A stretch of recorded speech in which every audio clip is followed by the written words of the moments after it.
Hola a todos, vamos a comenzar con la primera clase. Disculpen la tardanza, tuve un problema con el video. Ya había grabado este video, pero hubo algunos errores con la grabación y no pude guardar el archivo, pero aquí ya lo tenemos.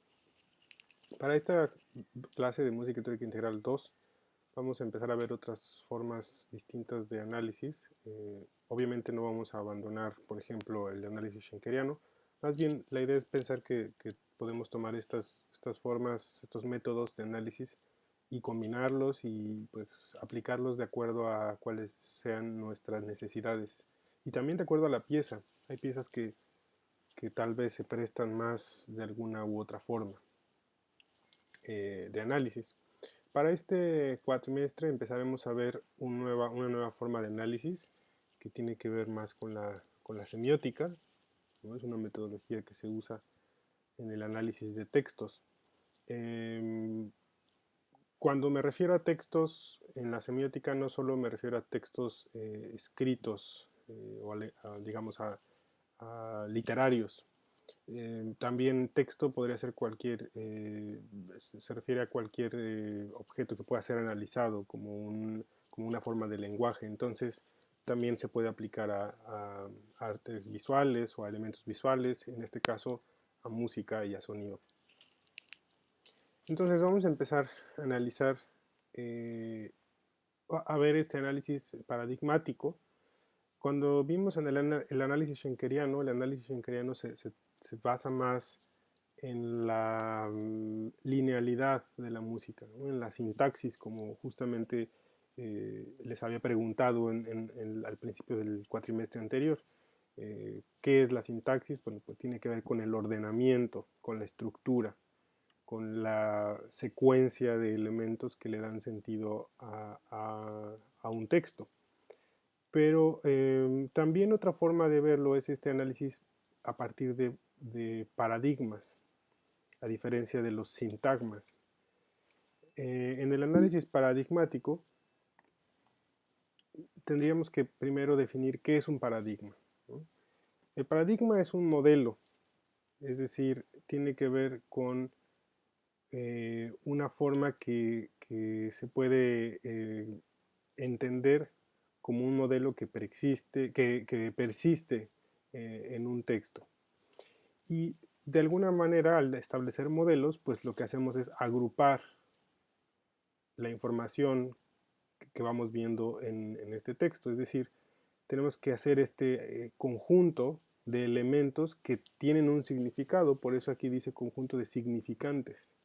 Son tratar de descubrir qué unidades de información tienen significado, nos dan algún sentido y cómo estos conjuntos se pueden agrupar, ¿no? Y justamente este grupo tiene que ver con elementos que caben dentro de un modelo, es decir, un paradigma.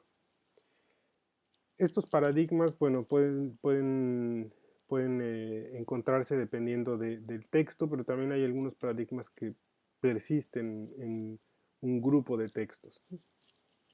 Una vez que nosotros sabemos qué es un paradigma y cómo nosotros el paradigma lo construimos a través de hacer estos grupos, estos conjuntos de elementos significantes, cuando nosotros ya tenemos estas categorías o ya hicimos este proceso de agruparlas, pues podemos establecer relaciones paradigmáticas.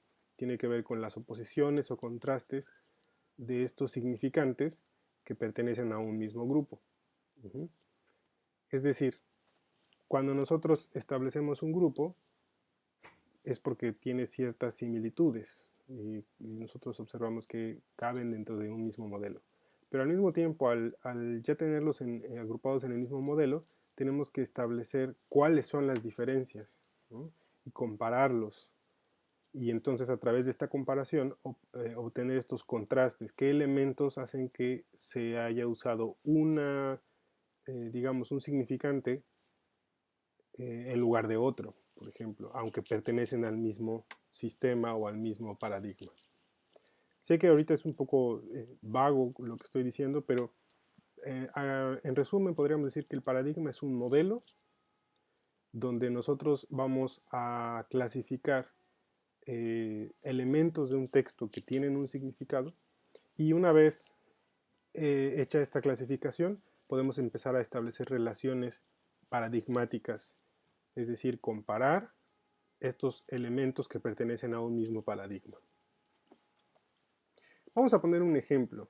Es un ejemplo muy básico, no estoy pretendiendo que esto sea un análisis paradigmático, pero es un ejemplo a lo que nos estamos refiriendo. Es decir, aquí tenemos un enunciado que dice la Tierra es redonda como una naranja. Si nosotros establecemos ciertas categorías, bueno, obtenemos que tenemos sustantivos en este texto, tenemos también un adjetivo y tenemos una palabra que nos sirve para hacer un comparativo, ¿no?, entre los dos sustantivos. La Tierra es redonda como una naranja. Entonces, basados en estas categorías, nuestro texto tiene un sentido. La relación entre estos dos objetos, entre estos dos sustantivos, es de forma, ¿no? La Tierra y la naranja, ambas son redondas. Cuando nosotros dentro de un texto podemos establecer esas categorías, entonces tenemos que hacer después el análisis de contraste y establecer, bueno, si por ejemplo ya sé que sustantivo es una categoría, adjetivo es otra y el elemento de comparación es otra, entonces, ¿qué pasa si yo sustituyo o cambio alguno de estos significantes dentro de esa misma categoría? Por ejemplo, vamos a ver el siguiente ejemplo.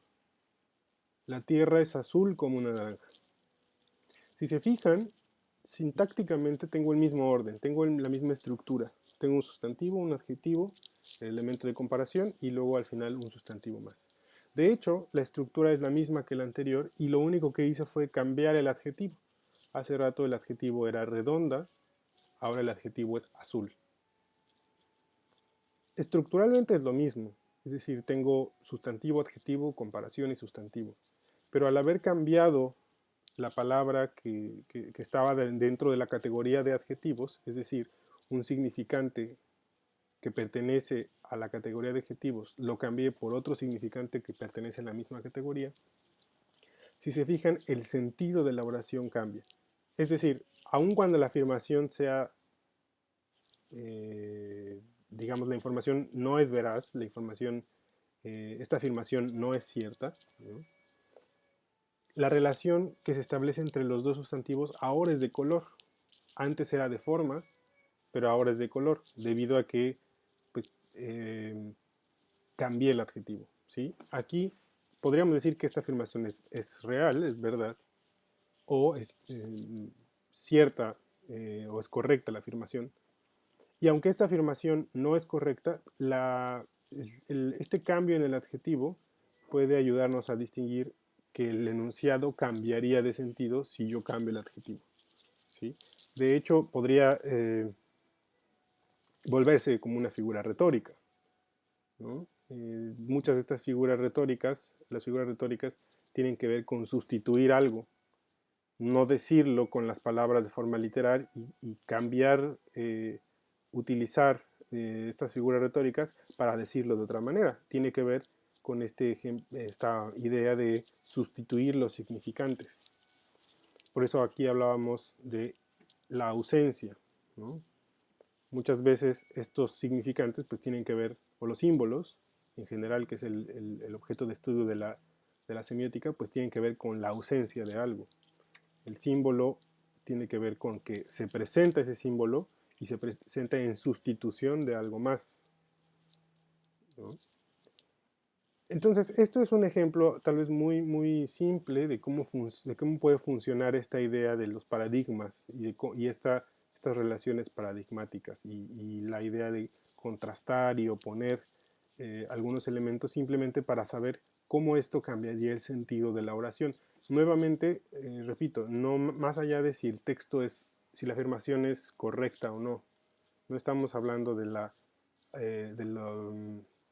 veracidad de la afirmación, estamos hablando de cómo cambia el sentido simplemente por cambiar un adjetivo que, aunque pertenece a al mismo paradigma de adjetivos, simplemente como es un elemento significante distinto, el sentido cambia. Vamos a ver un ejemplo, o este ejemplo trasladado a música.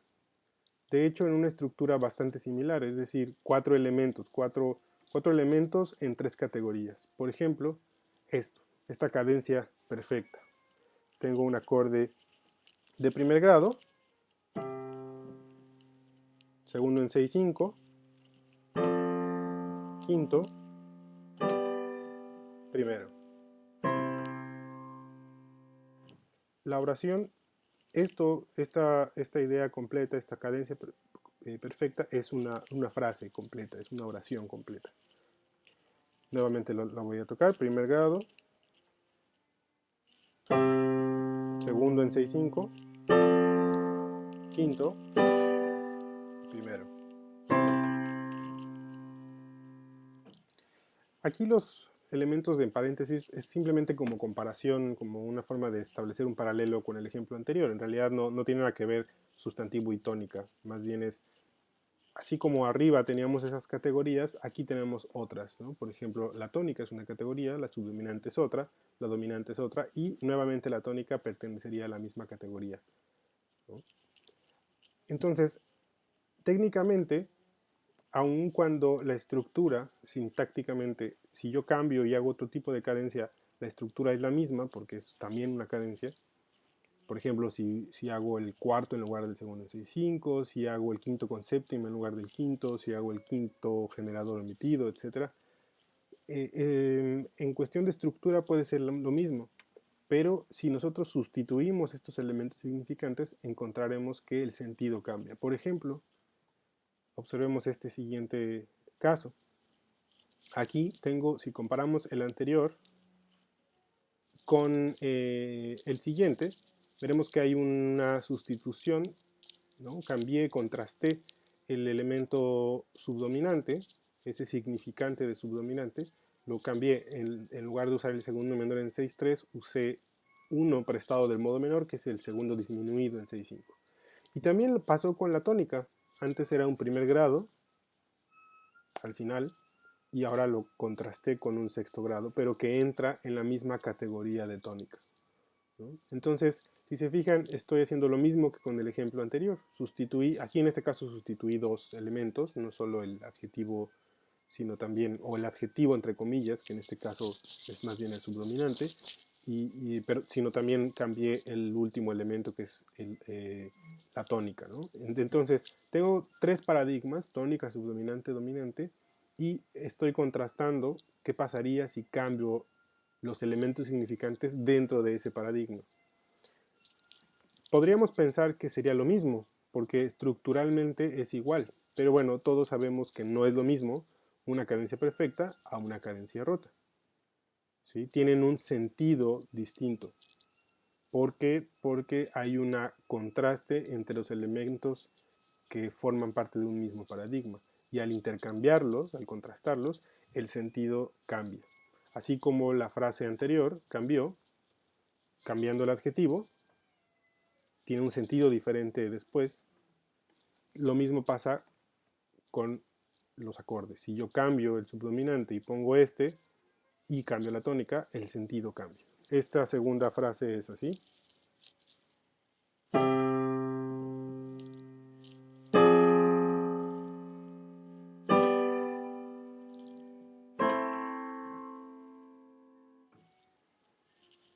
Si se fijan, hay un sentido diferente. Esta frase, esta cadencia, significa algo distinto a lo que significa la anterior. Le cambia el sentido. Y nuevamente repito, es un ejemplo, digamos, paralelo a lo que les puse contexto. Al cambiar un adjetivo, a pesar de que la estructura seguía siendo la misma, el adjetivo nuevo cambia el sentido, incluso hace que los dos sustantivos se relacionen de forma distinta. Aquí la relación es por la forma, mientras que al cambiar el adjetivo, la relación es por color, no por la forma. Entonces, lo mismo pasa aquí. La relación entre la tónica del principio y la tónica del final es es una cuando usamos este subdominante y este dominante, y la relación aquí cambia al cambiar el subdominante y en este caso además cambiar la tónica. Entonces es un ejemplo similar, es un ejemplo paralelo a lo que estamos, al primer ejemplo en texto. Ahora, entonces en resumen, lo que podríamos decir es eso, nosotros establecemos, regresamos a la primera diapositiva, y básicamente para hacer un análisis de este tipo necesitamos establecer nuestros paradigmas, es decir, cuáles son nuestros modelos, pero a partir primero de saber cuáles son estos conjuntos significantes preexistentes, o cuáles son estos significantes preexistentes más bien. Es decir, no puedo agrupar los significantes, los elementos que tienen significado, no los puedo agrupar si no sé cuáles son. Muy bien, para contrastar y para empezar a trabajarlo más en forma, vamos a trabajar con una pieza, esta seguramente todos la conocen, es el preludio en do mayor de Bach, del clave bien temperado, seguro la han escuchado. Aquí tengo una versión en Sibelius, les puedo mandar la partitura. Es importante que cuando nosotros comencemos a hacer este tipo de análisis, o más bien cualquier tipo de análisis, establezcamos los criterios de lo que es importante, de lo que queremos descubrir. En este caso, por ejemplo, un análisis rítmico no tendría mucho sentido. Si vemos la partitura de la pieza, ¿no?, hasta aquí, vemos que el ritmo es básicamente lo mismo todo el tiempo. Entonces, un análisis rítmico no sería necesario en esta pieza, o al menos no tendría mucho sentido descubrir que el ritmo es siempre igual, porque eso lo podemos ver, es muy evidente. Un poco algo similar pasa con la melodía. En este preludio no hay un diseño melódico, no hay un tema principal. Tiene mucho más que ver con la conducción de las voces, pero no hay una melodía principal. Por lo tanto, igual, un análisis de elementos melódicos, en el caso de esta pieza, no sería muy provechoso. Sin embargo, un análisis de armonía, un análisis justamente de esa conducción de voces, podría ser mucho más interesante. Además, lo que podemos observar, si se fijan, es que cada acorde comprende un compás. Entonces es muy interesante que podemos convertir esta versión, digamos, arpegiada de este acorde en una versión vertical para analizarla mejor. Por lo tanto, aquí mi criterio para este preludio va a ser, pues, analizar la armonía y a partir de ahí tratar de identificar cuáles son las unidades que tienen significado. Antes de establecer mis paradigmas, primero tengo que separar mi pieza en unidades. Aquí tengo una reducción de la pieza. Lo que hice fue, pues, transcribir simplemente los acordes de forma vertical. Obviamente eso toma un tiempo, es similar un poco al primer paso del análisis schenkeriano, que puede ser útil a veces en estos casos, aunque aquí realmente no hice ningún tipo de reducción al estilo del análisis schenkeriano, más bien solo podríamos decir que tiene que ver con la primera parte, que es la preparación de la partitura. Entonces tengo aquí la partitura ya en reducción, es decir, quité la información que en realidad no me va a servir de mucho, como lo dijimos, ritmo, por ejemplo, o melodía, no me ayuda mucho conservar el ritmo, entonces conservé solamente los acordes. Aquí tenemos el cifrado. Ustedes pueden revisarlo si quieren con más detalle, pero bueno, creo que ya hemos tenido muy en claro que cifrar una pieza es lo mínimo que podemos hacer, es lo mínimo que debemos hacer como punto de partida para cualquier forma de análisis que tenga que ver, sobre todo con lenguajes donde la organización de alturas es importante. Por ejemplo, obviamente si la pieza es una pieza para percusiones no temperadas, pues no tiene sentido analizar la armonía. Pero en este caso lo primero que tenemos que hacer es cifrar. Es muy fácil en realidad el cifrado de esta pieza. Tal vez lo complicado que podría ser es las implicaciones armónicas. Los acordes no son muy elaborados, pero sí a lo mejor podría ser difícil saber en qué tonalidad los cifro. Sin embargo, siendo como muy consistentes, pues simplemente lo que podemos observar es que hasta la primera parte no hay, está todo en do mayor. A partir de este acorde aparece un fa sostenido y este fa sostenido persiste hasta aquí. Y a partir de ahí hay una sección un poco más cromática donde, si bien aparece, por ejemplo, do sostenido, la bemol, etc., no podríamos establecer que esto es necesariamente un cambio de tonalidad. Es decir, solo el fa sostenido nos deja claro que la tonalidad, porque persiste, ¿no? Que la tonalidad puede verse cambiado. Pero aquí puede ser simplemente un cromatismo dentro de una tonalidad que no tiene esas alteraciones.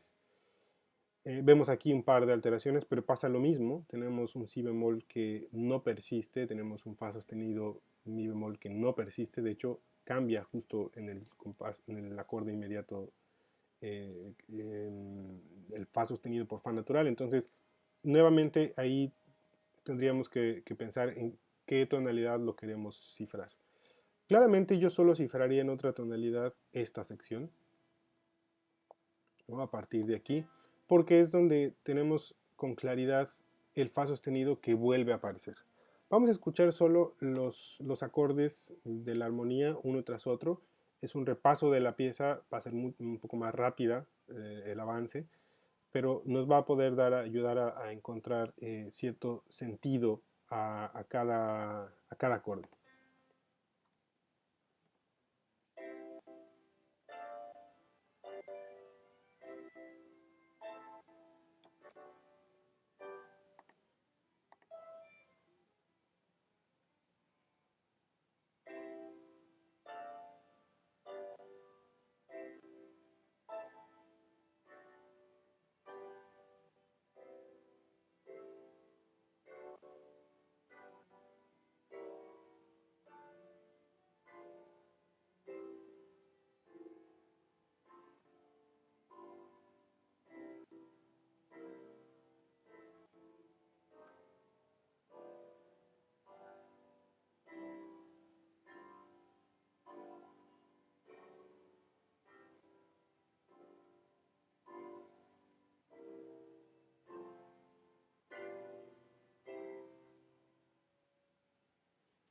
Muy bien, como pueden escuchar, bueno, la pieza se alcanza a distinguir totalmente la dirección de la pieza, solamente está en forma vertical. Ahora, si nosotros nos fijamos, hay un elemento que es recurrente. Por ejemplo, escuchamos continuamente este cifrado, sobre todo en la primera parte, segundo, quinto, primero. Aquí, por ejemplo, está transportado a otra tonalidad, está en sol, porque este la menor, que es sexto en do, puede ser visto como un segundo en sol, y luego este como quinto, y segundo, quinto, primero. Pero vemos cómo se repite en sol, se repite en do. Esto es similar, aunque aquí en lugar del quinto utiliza el quinto generador omitido, pero es similar el patrón. Aquí nuevamente tenemos ese segundo, quinto, primero. Por lo menos hasta esta parte tenemos muy, muy claro que hay un patrón que se está repitiendo. En adelante es más elaborado entender qué es lo que está pasando. Aquí tengo un acorde donde, perdón, no estaba muy claro qué era, pero es este acorde Max 7, este un cuarto Max 7.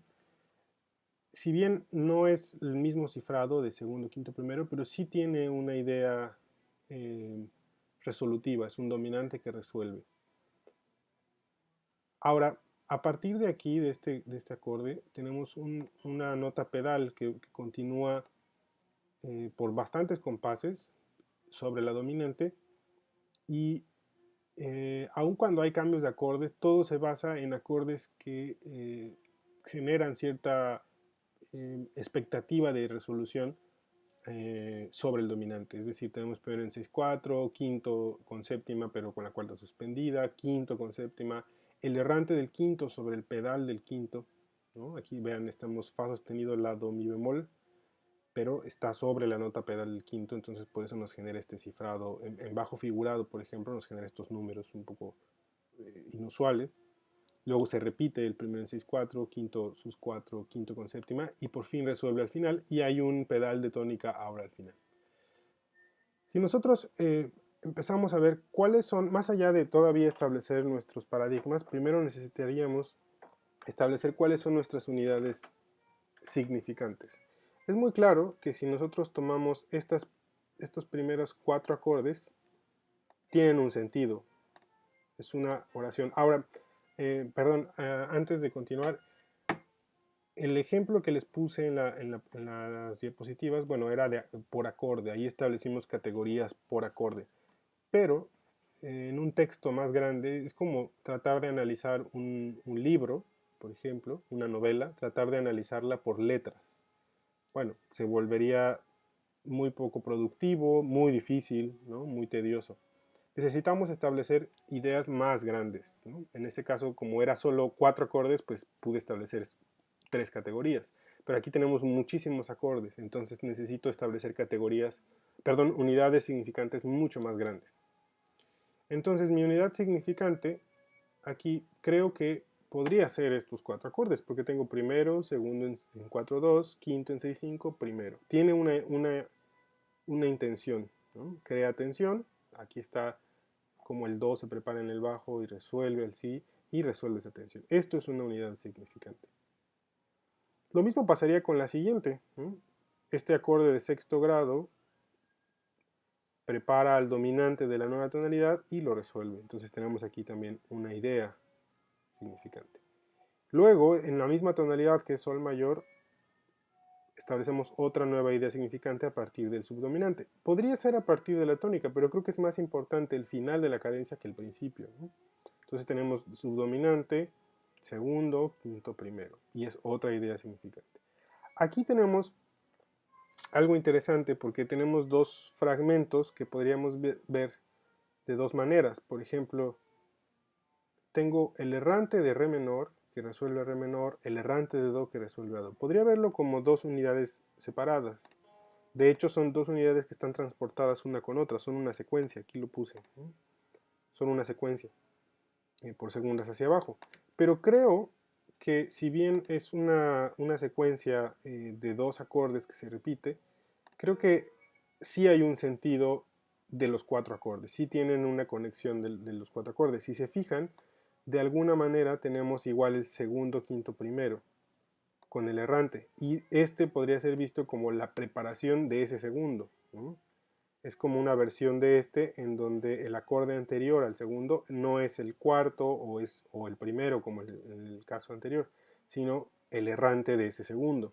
Entonces creo que la unidad significante podría ser de estos 4 acordes. Lo mismo pasa después, vean, tenemos el cuarto, segundo, quinto, primero. De hecho, esta frase que tenemos aquí lo puse arriba, es una repetición transportada una quinta por debajo.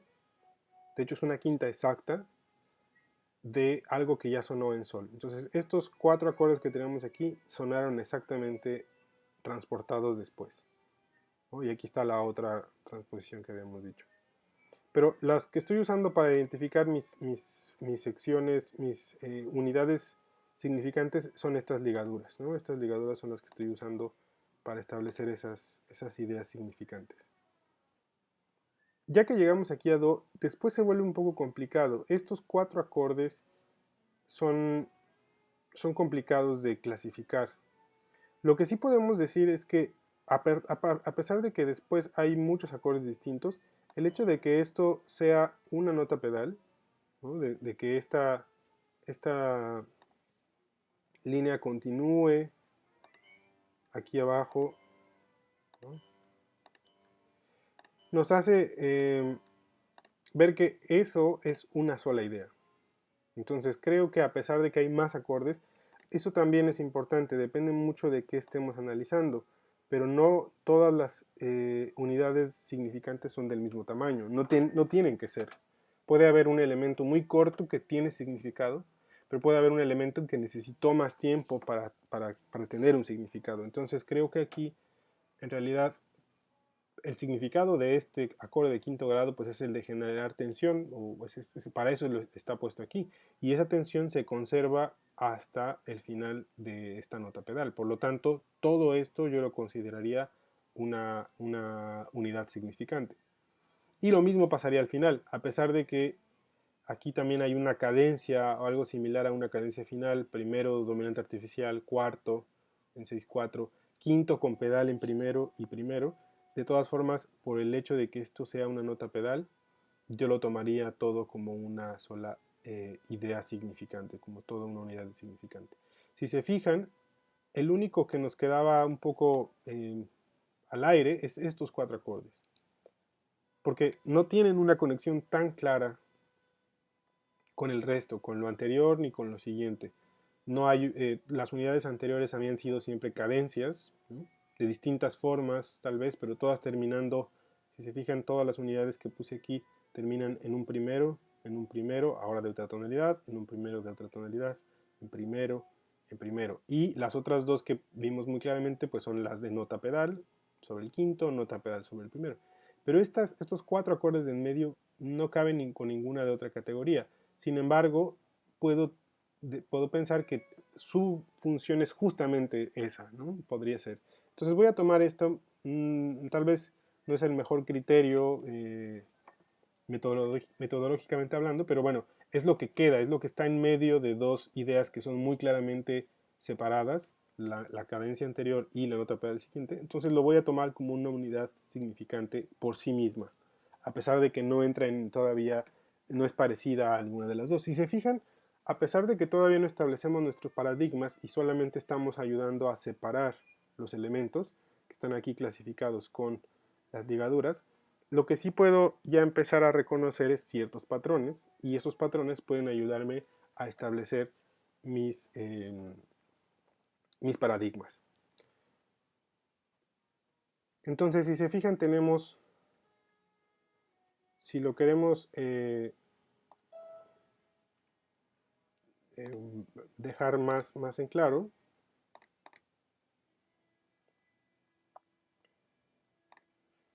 tengo aquí mi unidad 1,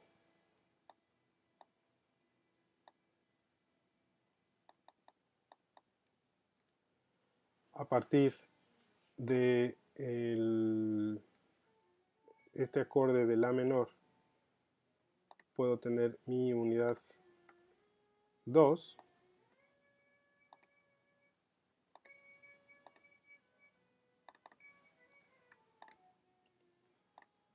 a partir de este cuarto grado puedo tener unidad 3.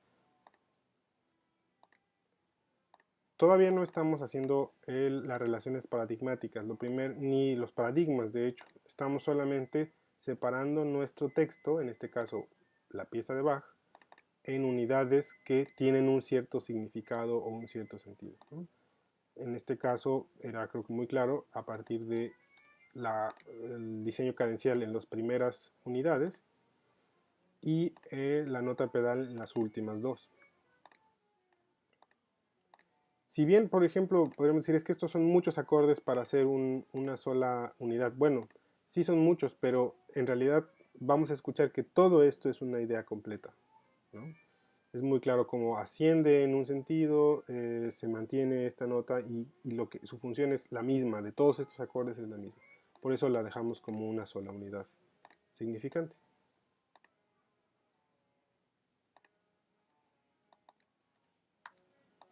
Perdón, 8. Entonces, si se fijan, aquí nuestro texto lo separamos en 8 unidades significantes, en 8 elementos que por sí solos tienen un sentido. De hecho, si ustedes intentan tocar cada uno, notarán que cada uno de ellos se siente como una entidad más o menos completa. Claro, está desarticulada del resto de los acordes, pero cada unidad va a tener un cierto sentido, independientemente de que obviamente van a tener más sentido cuando se conectan unas con otras. Ahora, para establecer nuestras categorías, nuestros paradigmas, podemos hacer uso de estos patrones que nosotros ya habíamos observado. Por ejemplo, muchos de estos, las primeras de estos son cadencias perfectas, o son ideas, unidades significantes que terminan en un primero de alguna tonalidad. Puedo meter todo eso en una misma categoría, pero también puedo de ahí empezar a ver y a contrastar diferencias para saber si puedo hacer más categorías de esto. ¿No? Y obviamente, por ejemplo, en este caso la unidad 6 ya vimos, es única, es un solo paradigma, o sea, sería un solo paradigma, no hay algo distinto, no hay otro paradigma. Y en el caso de la nota pedal, sí hay dos distintos notas pedales en dos grados diferentes, entonces nuevamente veremos que puede ser un solo paradigma, pero en dos grados que podrían hacer cambiar el sentido si se invirtiera el orden, por ejemplo, si fuera primero pedal en tónica y luego pedal en dominante. Entonces, nuestra forma de generar nuestros paradigmas parte en realidad del mismo análisis, en este caso del análisis de la armonía, ¿no? Bueno, espero que hasta este punto todo quede claro. Les voy a mandar este video hasta aquí. Les voy a mandar también el archivo de Sibelius y el archivo en PDF para que ustedes eh, puedan consultar el cifrado, puedan consultar puedan escuchar justamente esta reducción y la pieza. También tóquenla por partes, justo. Traten de ver cómo funciona si yo toco solamente la unidad 2, por ejemplo. Solo estos tres acordes. ¿Qué pasa? ¿Qué sentido tiene? Y comparar, por ejemplo, si ese sentido es igual al que tiene la unidad 4 o al que tiene la unidad 1. O cómo, ya sabemos que la unidad 6 es diferente, pero cómo se relaciona con el resto. Si yo la toco sola, ¿qué pasa cuando la contrasto con alguna u otra? ¿No? Todavía no establecemos claramente los paradigmas. Ahorita solamente estamos separando nuestras unidades que tienen un sentido, que tienen un significado, ¿no? Estos elementos significantes. Ya después, en la siguiente clase, veremos cómo haremos categorías, construiremos y definiremos cuáles son nuestros paradigmas y a partir de ahí clasificaremos estos elementos significantes y ya después podemos hacer las relaciones paradigmáticas y establecer ciertos criterios de cómo cambiaría el sentido si hacemos una sustitución de estos conjuntos significantes dentro de un mismo paradigma. En el caso del ejemplo que les puse con las diapositivas era, como les dije, de un solo acorde cada categoría. Aquí en este caso no sería muy útil. Hacer un análisis por acorde no sería útil. Es más bien por una idea un poco más larga. El otro era más bien un ejemplo nada más. Pero al final es lo mismo. Aquí nosotros establecimos que hay 8 elementos que tienen un significado, así como aquí había, por ejemplo, si bien tenemos un verbo, también me faltó a lo mejor ponerlo, el verbo, pero teníamos algunos elementos que eran muy importantes. El sustantivo, el adjetivo, la comparación del sustantivo. Incluso omitiendo el verbo, si se fijan, la oración sigue teniendo sentido. O seguimos percibiendo el sentido. La tierra redonda como una naranja. Podríamos omitir el es y no pasa nada. Entonces, si se fijan, aunque aquí tenemos más palabras, pero la tierra es una sola idea, es el artículo, nada más. Entonces, las ideas principales son la tierra, el adjetivo que es redonda, la comparación, como, y el sustantivo final. Eso es lo mismo, aquí teníamos 4 ideas. La tierra es una, es redonda, tiene que ver con la segunda categoría, como es la comparación y una naranja es el final. Si se fijan, no es una sola palabra. Bueno, así como aquí tuvimos 4 elementos que tienen cierto significado, aquí tuvimos 8 elementos que tienen significado. Lo que sigue es establecer y poner estas etiquetas, así como aquí puse la etiqueta de sustantivo, adjetivo, etc. Aquí todavía no sé cuál es la función de cada uno, todavía no sabemos si todos estos son de la misma categoría o si se repiten categorías o cuál es la función de cada uno. Entonces, eso es justamente lo que haremos para la siguiente clase. Espero que haya quedado claro. Si tienen dudas, por favor no duden en escribirme, en comentar el video o en escribirme por mensaje privado o por email. también en Classroom.